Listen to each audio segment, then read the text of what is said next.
वसमत विधानसभा मतदारसंघातील माजी मंत्री जयप्रकाश दांडेगावकर यांनी येणाऱ्या विधानसभा निवडणुकीत उभं राहावं यासाठी कार्यकर्ते आग्रह करत असताना वसमतच्या एका मंगल कार्यालयात माजी मंत्री दांडेगावकर यांच्या उपस्थितीत कार्यकर्ता मेळावा संपन्न झाला।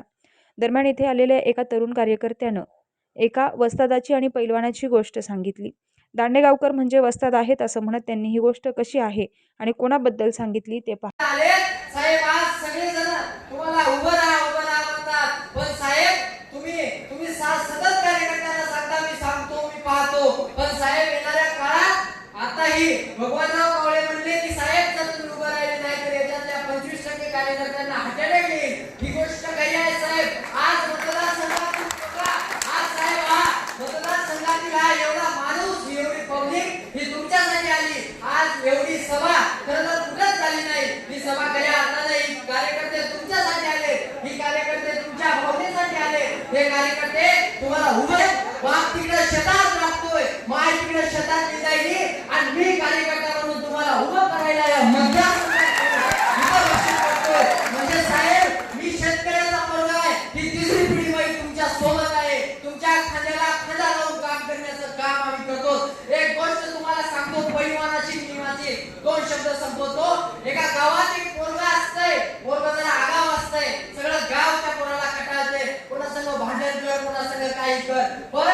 ते गाव जेव्हा त्या पोराला कटाळतंय गावाने मीटिंग घेतली आणि गाव सांगते की या पोराला कुठेतरी आता गावाच्या बाहेर काढून दिलं पाहिजे, याचा काहीतरी बंदोबस्त लावला पाहिजे, नाहीतर हे आपल्याला जगू देणार नाही। गावाने मीटिंग केली, पोराला कोल्हापूरला तालमीत काढण्यात आलं, तालमीत गेल्यावर पोरगा अजूनच पैलवान झालं, कुस्त्या खेळायला लागलं आणि एक दिवस त्या पोरानं महाराष्ट्र केसरीची साहेब गदा मिळवली। त्या पोरानं महाराष्ट्र केसरीची गदा मिळवली, गावातले सगळे म्हणले आपल्या गावासाठी ही अभिमानाची गोष्ट आहे, या आपल्या गावातल्या मुलानं आपल्यासाठी महाराष्ट्र केसरीची गदा मिळवली आणि म्हणून त्या पोराची गावात रॅली काढण्यात आली, त्या पोराचा सत्कार करण्यात आला। आता रॅली म्हणली का तिथं भाषण साहेब आले आणि म्हणून त्या मुलासाठी तिथं भाषण ठेवण्यात आले, गावातील सगळ्या ज्येष्ठ श्रेष्ठ मंडळींची भाषण त्या ठिकाणी झाली आणि शेवटी त्याच्यात एक जण म्हणला की आपली सगळ्यांची भाषण झाली, आता या पैलवानाला बोलू द्या। आता काही जण म्हणले नका त्याला बोला येत नाही, नाही म्हणले त्याला बोलू द्या, त्याच्या हातात माईक दिला, त्याने माईक घेतला आणि सांगितलं मला काही बोलता येत नाही, मी आयुष्यात महाराष्ट्र केसरीची गदा त्या ठिकाणी मिळवली, पण आता माझी एकच इच्छा आहे शेवटची की ज्या वस्तादानं मला घडवलंय त्या वस्तादाला मला एकदा पाडायचं। हे काय कामाचं नाही, नाही ना म्हणला मला एकदा खेळायची काही होऊ द्या, मला एकदा खेळायची उद्या सकाळी गावकऱ्यांना ठरवलं वस्ताद साहेब जरा आता वस्तादच असतो, पण वस्ताद जरा उतरत्या वयाला लागला होता आणि ठरल्याप्रमाणे कुस्ती झाली साहेब, आखाडे सगळे रंगले, सकाळी सगळ्या गावात जल्लोष झाला, उद्या कुस्ती उद्या कुस्ती उद्या कुस्ती आणि म्हणून उद्याची कुस्ती झाली। साहेब वस्ताद तुमच्यासारखा जरा रंगलेला होता,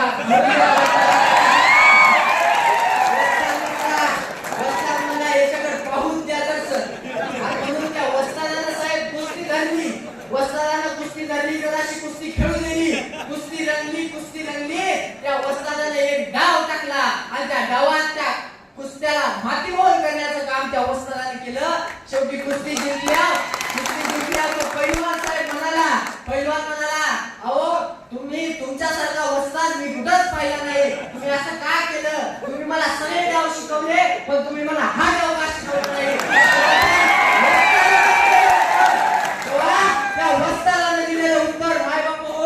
आपल्या सगळ्याला घरी घेऊन जायचंय आणि आता साहेब उमेदवार आहेत, आता आपण उमेदवार आहेत,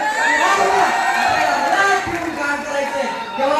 तेव्हा ते त्या वस्तादाने सांगितलं तुझी कोणती जात आहे हे मला माहित आहे, तुझी जात एक दिवस फिरणार हे मला माहित होतं, म्हणून हे डाव मी ठेवला होता, कारण मला हा डाव आज होता आणि दांडेगावकर साहेबांच्या नेतृत्वात तो डाव आपल्या पुढे आहे आणि साहेब तो डाव नक्कीच टाकतील आणि येणाऱ्या काळात या विद्यमान आमदाराला साहेब मातीमोल केल्याशिवाय राहणार नाही, एवढाच आशावाद तुमच्या समोर मी या ठिकाणी ठेवतो। साहेबांबद्दल एक शेर शेवटीचा सांगतो की काही जीत बाकी है काही हार बाकी है, कहीं जीत बाकी है कहीं हार बाकी है, अभी तो जिंदगी का साथ बाकी है, जहाँ से चला हूँ मैं मंजिल की तरफ, अभी जो बुरा